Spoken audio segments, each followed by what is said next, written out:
Hi, my name's Ian Boyd, and I work for an organisation called Art, Biodiversity and Climate. And we've been working with the Isle of Wight Council and with many other stakeholders, organisations on the island and in the region, so with our partners in Hampshire, on a thing called the Local Nature Recovery Strategy, the LNRS. And on the island, that is called Island Nature. You can see the logo that we've given it here with two very special plants. On the left is the pyramidal orchid, which is the island's county flower, believe it or not. And the other one is early gentian, which is a plant that's only known from England, not found anywhere else on the planet. And the biggest part of its population is here on the island. So indicative of what the LNRS is all about. So I'm just going to very quickly take you through the LNRS, what it is really, so that when you have a chance to comment on it, to give your thoughts and opinions and your experiences and feed those into the consultation that's going on for the next month or so, then you've got an idea of how to kind of get a perspective on it and focusing on the really key things where your input's going to be tremendously valuable and have the most impact. So we're going to go through these slides, only take a short one. Hopefully that will give you a sense of what it's all about. So the next key thing really is to describe what LNRS is. You may already know this, but it's not just happening here on the island, it's happening in every county in England. So all 48 counties have to produce a local nature recovery strategy. And these cover different areas, different geographical areas. Sometimes they're most of an administrative geography, as they are on the island, so it's the whole of the island. And elsewhere, it's in different parts. And sometimes, of course, on the mainland, it will merge between one county and another. But here on the island, of course, it's entirely captured by the island's own geography. And these are the product of the Environment Act 2021. So it's a legal document, it's a statutory requirement to have an LNRS. The delivery of it is voluntary and is all about partnership and working together to get the best outcomes for wildlife and indeed for people, as we'll talk about in a moment. But actually having that guidance is a requirement in law. And it goes with some other things, one of which is called BNG, and we'll talk about that a bit later, but that's biodiversity net gain. It's a way of financing the management of places for wildlife through the planning process, which is just one of many different ways of trying to bring benefit for wildlife through active, positive management. So LNRSs all have the same format. And that's really important so that they are comparable and they can work together and can build up this kind of aggregated benefit for the natural world across the country. So these are essentially mapped tools, so they're spatial. You can explore the geography, in this case of the island, really at a very fine detail, and you'll be able to access the map and the consultation and really kind of drill down to the bits that are of interest to you, where you live, where you work, places that are familiar to you, places that are unfamiliar to you, and really look very closely at what it has to say about, first of all, areas we know that are already important for biodiversity, and then to follow that on to say, well, where is there likely to be more value for biodiversity? Where are the areas that are likely to become of value for biodiversity if we put the effort in, if we do the right things in those places? So the LNRS is made up of a set of documents which describe the area. So they talk about what is the Isle of Wight, how is it made up in terms of its natural world, in terms of its physical geography, in terms of its human geography. How do we characterize it? And you can explore all of that in document one, the first document of a series of five. And then the second document really then goes into the priorities for nature conservation, which has come through a whole load over a year's work with lots and lots of organizations. You may very well have been involved in that process yourself. And then it puts those into a map form so you can see where that work is considered to be most usefully applied. So that's what LNRSs are made up of. Now, they don't just take account of nature conservation, biodiversity, biological priorities within the context of the Isle of Wight. They also have a much broader remit, and this is really important so that we can talk about the maximum benefit that it's possible to get from the work that we're talking about. Some of that is national through a thing called the 25-year Environment Plan, which is a government document. And there are 10 broad sustainability outcomes, and you can see them there on the left of the screen. And in the documents, you'll see that there are references to these. So that you can see that where there's an action proposed for a particular habitat and the species in it, it also is beneficial in terms of delivering some of these national environment outcomes as well. And more locally, and we should probably say regionally, and that's quite important in the context of the region of the Solent, there is the UNESCO World Biosphere. Now, the whole of the Isle of Wight, all of its inshore waters, and that means the whole of the Solent, so it touches Hampshire, just about touches Dorset and Sussex too.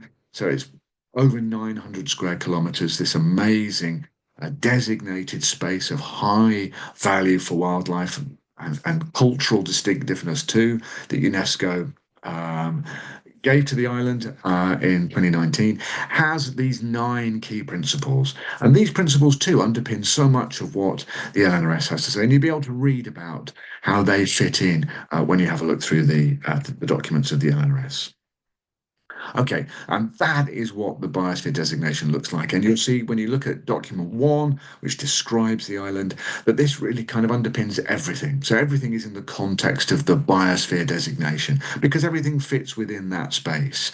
You can see that it covers a terrestrial realm, the inshore realm, and indeed the marine space. Now, the LNRS only goes down to low water at this stage. Future iterations may include a marine component, but all of the description of what's going to happen in these intertidal areas, of course, is relevant to those marine areas too. There isn't a hard line between them, and particularly in the Solent, so the northern coast of the Isle of Wight, where it meets the south coast of the mainland opposite, these are shallow water. So these intertidal descriptions are really important, particularly in the context of the Solent. So the UNESCO World Biosphere designation is the packaging within which the whole the local nature recovery strategy takes place. Now, just a few descriptions, I guess something like an inventory in a way of how the island is made up. How is it composed? What kind of habitats and landscapes is it made up of?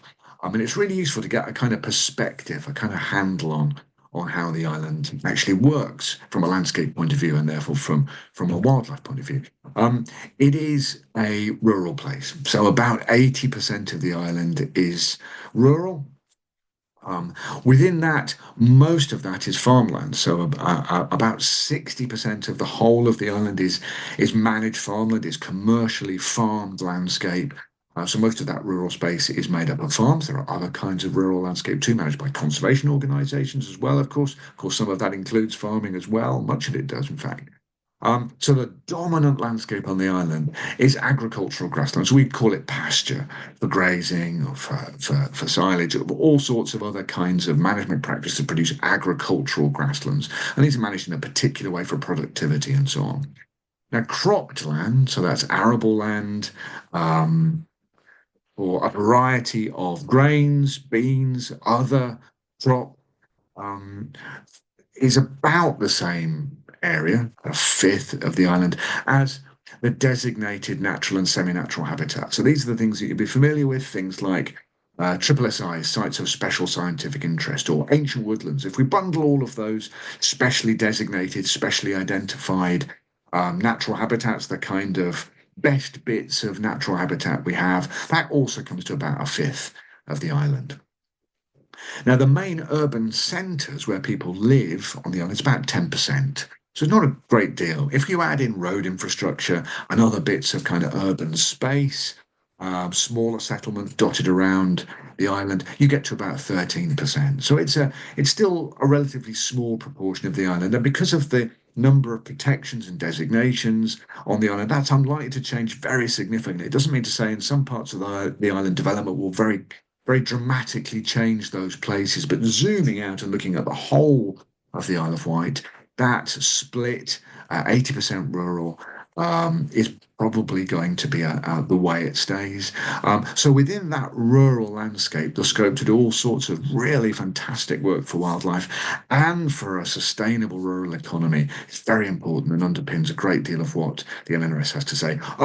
It picks up all the other bits and pieces, and that includes some estates, some historic estates, which are quite big but aren't strictly speaking farmed. They may include an element of farming. So there are other kinds of landscapes included in that breakdown. Okay, so let's have a look at some of the key mapped features that help to describe the island as it is now, and then we'll move on to how we would all like it to be in the future as a better place for wildlife. It's already an amazing place for wildlife, and this helps us to understand that. And this is, as it says in the caption, a foundation map for the island. This is um, the what's called the APIB in LNRS jargon, and you'll see a lot of that terminology when you look through the documents. These are areas of particular importance for biodiversity. And they pick up all of the areas that already have some kind of designation, some kind of protection in policy or in law. And so there's a list of those. And again, you'll no doubt be familiar with many of these. Special areas of conservation, that's SAC, which some of it's on land. A really important SAC around Brittlesford because of its bat interest, the brilliant work of the People's Trust for Endangered Species, the Downs in the south east of the island and across in the west, managed by the National Trust similarly. Also, lots and lots of the marine environment around the island is an SAC. SPA, mainly for wintering birds. These are the intertidal mudflat areas and the intertidal sand flats, particularly around the Solent. Um, uh, Ramsar is kind of quite similar. So Ramsar is an international wetland agreement between nation states, and that also covers many of the same areas that the SPA does. National nature reserves, we only have one, which is over at Newtown. Um, Sites of special scientific interest. So these go back to the 1950s. Some of these are really old designations, and they are supposed to be representative of the very best original habitats that we have. So the best wetlands, the best woodlands, the best downlands, the best heaths. So they're representative. They are the biggest chunks of the best stuff that we still have. It doesn't mean to say they're all in very good condition. Some of it is absolutely not, but it has the potential to recover, of course. Marine conservation zones, particularly around the north of the island. And there are several of those, and these overlap with other marine designations. And collectively, they're called marine protected areas.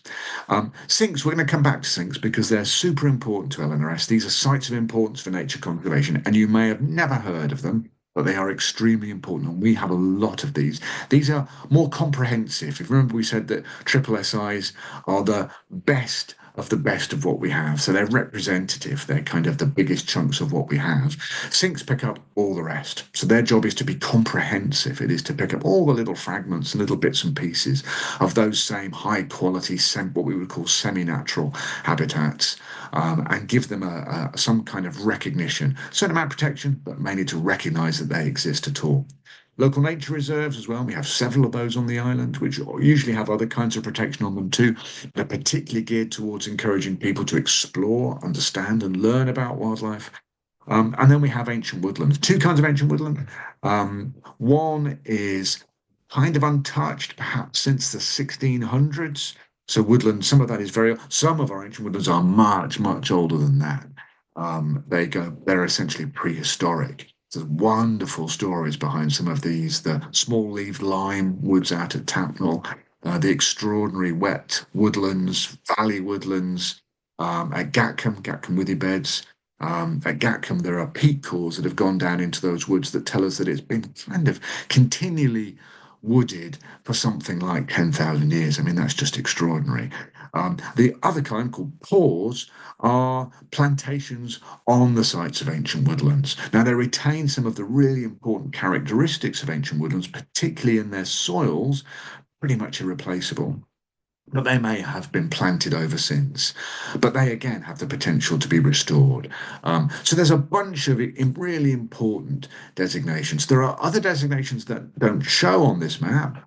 That are landscapes. So half the island is what's called Area of Outstanding Natural Beauty, now called National Landscape.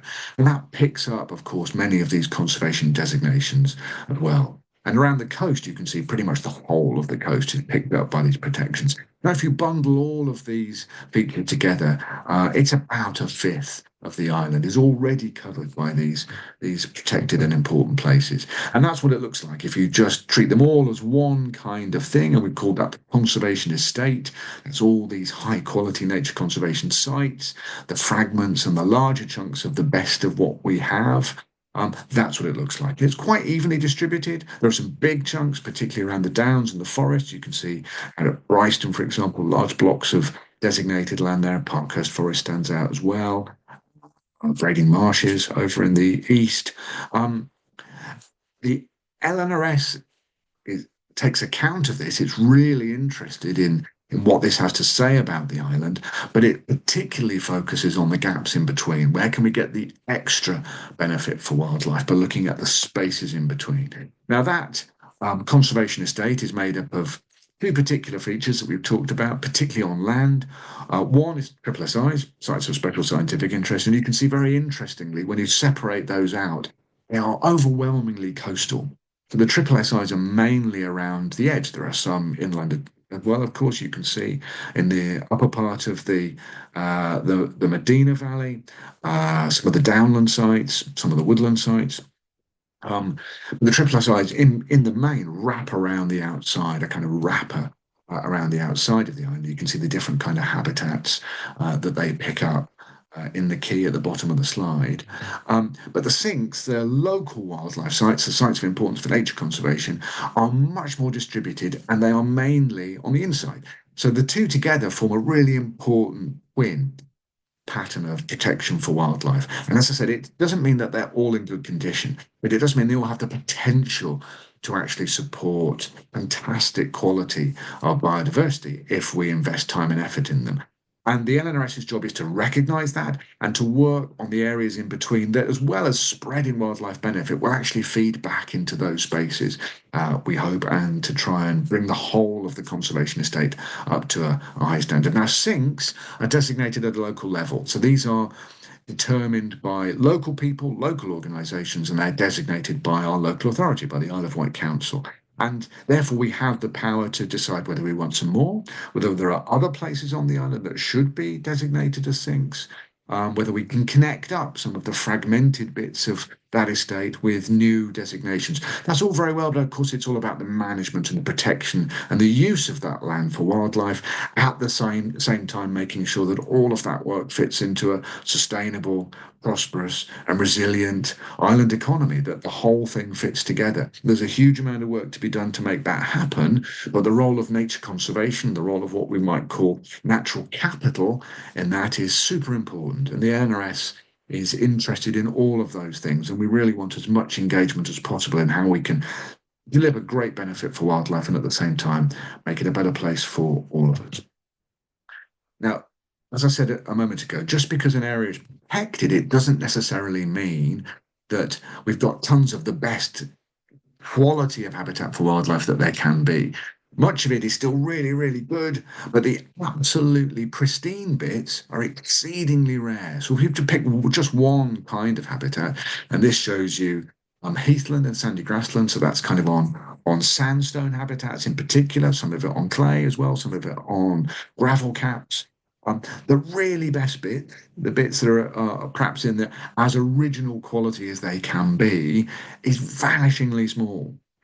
So there is a great deal of work to do just to keep hold of those bits and at the same time to look at the wider landscape around them and to wrap around as much support as we possibly can to make sure that they're protected and the wildlife that lives in those spaces, in these remaining sites, has room to move out into these new areas that are going to become of value for biodiversity. And that again is the job of the local nature recovery strategy. Now, it's not just the rural landscape that is of importance.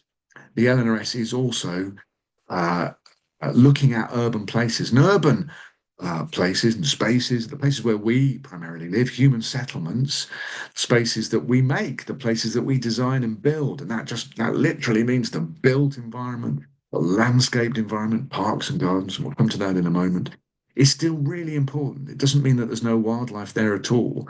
And in fact, some wildlife is only found in the urban centres, or key parts of its life cycle are dependent on the places where we live, the spaces that we share with wildlife.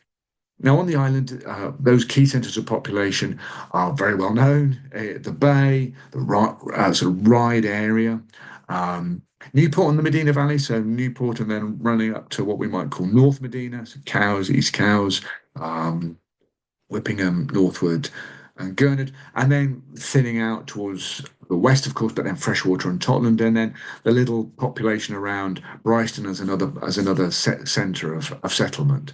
So there's an uneven distribution of urban populations, but they too have a part to play. And we can look at some of that breakdown again, some of that inventory, just to get a feel for what kind of habitats we're talking about in urban spaces. Cemeteries and graveyards, really, really important. You remember the sinks we talked about? Well, a lot of cemeteries and graveyards are also sinks because they are known to support, and you'll be very familiar with this, support fantastic wildlife. A classic example is glowworms. So there are cemeteries and graveyards on the island where that are still brilliant places for glowworms, which may have completely vanished from surrounding areas. So they're important, and their management is also important. Um, Quarries. Now, we may not think of quarries as being great places for wildlife, but they can be extraordinarily good places for wildlife. So areas like St George's Down, and the quarried landscapes around there, as well as much older quarried landscapes like Shide Chalk Pit, for example, um, are cultural features. We could call them excavated landscapes, if you like, and you'll see that written into the document. Can acquire great wildlife benefit because they're complicated and they have a great surface area. If you think about folding a piece of paper into a large quarry and then stretching it out, that's a big area. Lots of nooks and crannies, dry bits, warm bits, cool bits, all sorts of different kind of aspects and tiny little micro habitats for wildlife within the complexity of a quarry. So quarries can be really good. Parks, recreation grounds, and playing fields can all be tremendously valuable, especially around the edges, perhaps where they're not as much used, where the management is different and kind of thins out at the edges, where there's scope to do other stuff. Roadside verges, of course, and we've got an awful lot of roadside verge on the island. And we can add into that footpath edges, cycleway edges. So we've got hundreds and hundreds of kilometres of these kind of areas, and often they are fantastically good for wildlife already. They can become even more important for wildlife with the right management, and they connect up because they're linear. They allow wildlife, and I mean plants and animals, both of these, to move along those areas. So often it's all about connectivity and allowing wildlife to actually move from one place to another. So that's the wider transport infrastructure within the urban realm. The defended urban coast, so that's the bits that are defended. So where we've got sea defences, we might have timber groins, the bits that run out 90 degrees to the seashore. All of those can actually provide places for wildlife to colonise. If you've got very mobile sand, but you've got timber groins that are static, a lot of stuff, a lot of marine invertebrates will actually glue themselves to those timber groins, and you'll have seen that for sure. And so lots of things will inhabit these built environments in that intertidal zone in these urban coastal areas. And residential gardens. And residential gardens is probably the biggest area of all. And then when we think about a collection of gardens, so parts of the island where if you look down on an aerial photo, have a look at Google Earth and look at where you've suddenly got very, very clear, large chunks of back-to-back gardens, all different shapes and sizes. Um, Binsted and Fishbourne's a really good example where you've got a huge area of gardens surrounded by other kinds of more natural landscape. Those gardens are doing a really important job. Your garden, wherever you are, will have wildlife visiting it, and that considers it to be of great importance. So these urban spaces taken together on the island perform really important roles. They're incredibly valuable, and there's scope for us to do more. So the LNRS, the Local Nature Recovery Strategy, has something to say about urban environments as well. Farmland. Now, it's really important, just to reiterate, as we said at the beginning, that doing great work for wildlife fits into a farmed landscape in such a way that it supports and aids a sustainable and resilient farm industry on the island. It has tremendous cultural importance to the island, but also that is the main way that the landscape is managed.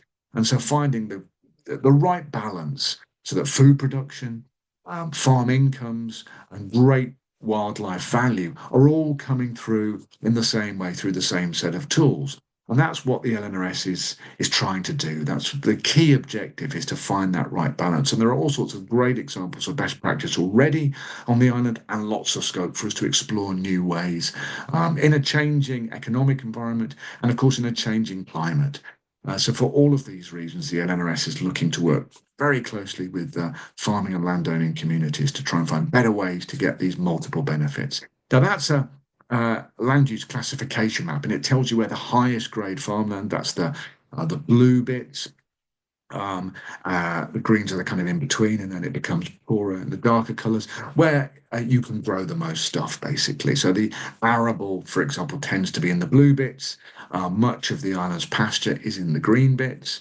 Um, and the LNRS, working in collaboration with farm organisations and their representatives, has worked really hard to try and respect this, to make sure that high productivity food areas, thinking about food security, thinking about farm incomes, aren't thrown off course by putting in place measures for wildlife that don't quite work, that isn't the right balance. So the distribution of these key areas for wildlife respects the way that farming works on the island, so that we can find the right kind of balance. But even in the best bits of farmland, where they are really producing the key bits of the island landscape, producing the most food, there is still there great scope to do work for wildlife. Hedges, for example, boundary ditches. Again, we're talking about edges. Edges feature a lot in the way that the NRS looks at the island. And hedges are a very, very important part of this story, not just in the farmed landscape, but in the urban landscape too. And this is a representation of the hedgerow coverage of the Isle of Wight. It has tremendous density. Now, a measure of the coverage of the island is it's about 3.6, 3.7 kilometres of hedgerow for every kilometre squared of land surface on the Isle of Wight. Now, that's a very high figure. Hampshire is about 1.5. I think Sussex is 1.2, a bit less. The highest areas are in Cornwall, which are closer to 5, but 3.6, that's pretty high. So the island's hedgerow network is of enormous significance, of enormous importance. And that's because not only is it a really important habitat in its own right, doing all sorts of brilliant jobs for wildlife simply as a habitat, um, but it is also connecting up places. It has an edge. It has a field headland. There's a boundary between a hedgerow and the next door habitat, which is what's called a transition. So if you leave a hedgerow alone, it will begin to grow out. You'll see that kind of lovely slope down into a field, or into a park, or perhaps it becomes a woodland. If you leave a hedgerow for long enough, it becomes a copse or a spinney. So hedges also kind of starter kits for other sorts of habitats. So they perform a huge range of functions for wildlife. Also, other what are called ecosystem services, in the way that they manage soil flow, water flow. So they do all sorts of very important jobs. So again, when you look through the LNRS, you'll see that the hedges and hedgerow networks feature a lot. How we look after them, how we improve them, how we add to them, and how we think about management of them in the future, in the way they connect up all the different kind of habitats that the island has to offer. All of this um, is really part of the island story that you'll read in the LNRS, which is a place that is made of assemblages. Now, it's an interesting word. It really means clusters of small units, in this case, the way we're using it. Now, that map, that Technicolor map, tells you about different kinds of land use. Let's call it different kind of habitats. They may be agricultural, they may be urban, they may be semi-natural, they may be these protected areas. But you can see there are very, very few big continuous blocks.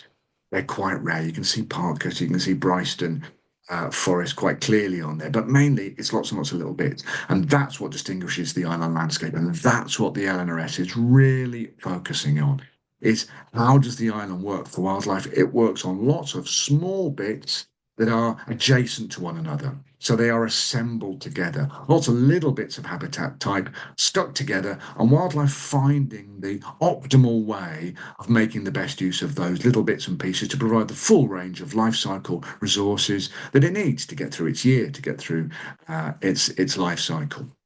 So it's all about these small patches of habitat and groups of species, assemblages of species, that are making the best use of those areas. And this is a really important story that runs all the way through the LNRS because, in a sense, it's a mend and make do story. Most of the island wildlife stays on the island.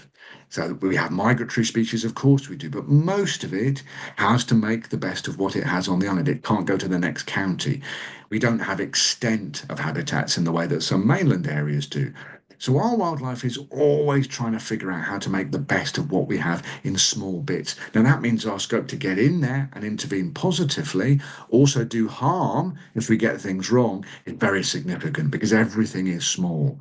So building up higher quality blocks for wildlife, making them work together, connecting them up is a really important part of the local nature recovery strategy and what it has to say. And again, you'll be able to read that. What does that mean? How can I begin to think about these transitions, these bits where one little bit of landscape changes into another one? What is that space in between? Tell me, how can we actually do a better job for wildlife in those areas? Ultimately, the local nature recovery strategy is all about protecting the wildlife that we have, anticipating the wildlife that we are going to have. New species arrive on the island every year, driven ahead of climate change in particular. So the distribution of wildlife changing all the time. And at the same time, we will inevitably lose some species where their climatic requirements, and that means the way that their food plants respond to seasonality, for example, may have just shifted too much for them to be able to stay here, and they'll have moved further north. Um, but what the LNRS is really trying to do is to avoid unnecessary local extinctions. So that's losing species because we just weren't careful enough. We just didn't act quickly enough. We didn't spot the problem fast enough and respond. Or we acted clumsily, recklessly, at times and lost species really because we didn't have the right information at the right time and act in the right way. And every one of the species here has gone in the last 30 years. So in the top left, those two very beautiful butterflies, pearl-bordered and small pearl-bordered fritillaries, have both gone from the island. They are locally extinct. Declining in many other places too, but lost to the island now. The bird in the top right is a corn bunting, extinct on the island, no longer breeding, very, very occasionally. It's quite a sedentary bird. It doesn't really move very far, which is one of the reasons it became locally extinct because its particular requirements were no longer available in sufficient amount, in sufficiently connected bit, coming back to these assemblages we talked about. Maybe recoverable if we can provide habitat that does suit it. The fragrant orchid, bottom left, a beautiful plant, salt fragrant orchid, now lost to the island through habitat change. Marsh violet in the centre there, really, really delightful little plant, lost from its last island station, which is in the East Yar Valley. Again, a mix of habitat loss, changing water quality. Water quality is a really big part of the local nature recovery strategy. And of course, you'll be familiar with this in terms of just the national conversation around rivers, lakes, and coastal areas and the quality of their water. Well, here's a great example of one species that's been lost as a consequence of all sorts of factors, including changes in water quality. And Duke of Burgundy fritillary, that little butterfly in the bottom right, although it's called a fritillary, it's not actually related to the other two in the top left. But another one lost to habitat change, to a sort of slow loss of high quality habitat niches, little bits of particular habitat quality that it depended upon slowly deteriorating for all sorts of reasons until there was just too little of it left. We can't have this happening on our watch. This isn't acceptable. And the local nature recovery strategy, with your help, with your participation, is there to give us enough information to target our collective efforts, all of us working together to make sure that we don't see these unnecessary extinctions, extinct before their time, happen again. We will lose some species because of these overwhelming changes and the movement and the patterns of population change. We will gain species. And we need to make sure the LNRS is tuned to all of these changing dynamics in the natural world and that we shape the very best place we can for wildlife, which will make the best place for us. And our relationship with the natural world is key to our own health, of course. So, last couple of slides before I finish, and leave you to go and explore the LNRS for yourself. And when you do have a look at the LNRS map, you can see some of these features. So there's a box top right that you can tick the different layers and explore them, the different habitats, the different priorities. You'll be able to click on the individual mapped areas themselves, and it will tell you what measures, in other words, what actions for wildlife are being proposed in those areas, and you can comment on those. But this goes back to the start of this talk where we looked at the conservation estate, the APIB, the areas of particular importance for biodiversity, about a fifth of the island.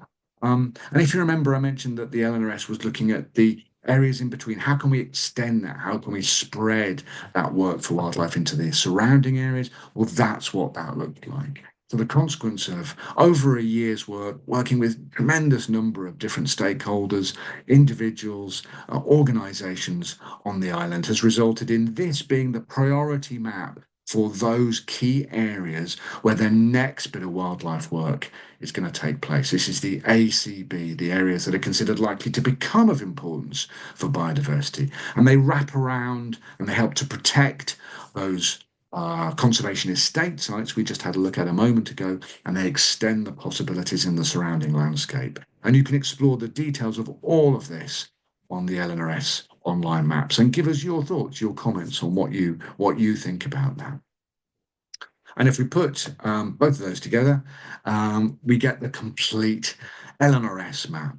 So that's the APIB, that's the existing conservation estate, the protected areas we already have, the blue bits, and the ACB, these areas that are considered to be likely to become of importance for nature conservation, that glue them together, that extend them, stretch out those benefits across the island landscape.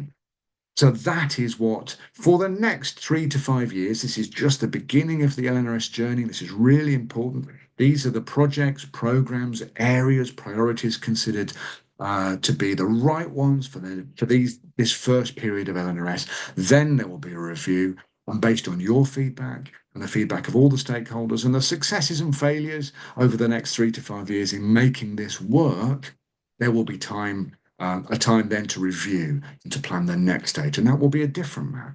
It will, of course, hopefully include lots of successes that we can extend even further, build out from, as well as entirely new areas. So that is how the LNRS works. Please do get involved. I'm going to stop sharing at that point. So I hope that's given you some idea of what the LNRS is endeavouring to do. The objectives that sit behind it.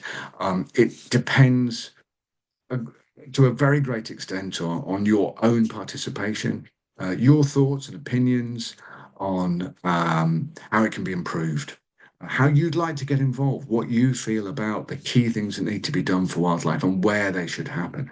So this consultation period is a great opportunity for you to dig into the documents, dig into the maps, and give us your thoughts and help collectively to build the best possible document we can going forward for the wildlife that we have on our fantastic island. So I'll stop it there. I hope that's been useful to you, and I look forward to seeing your comments and working with you on the LNRS in the future. So thank you very much.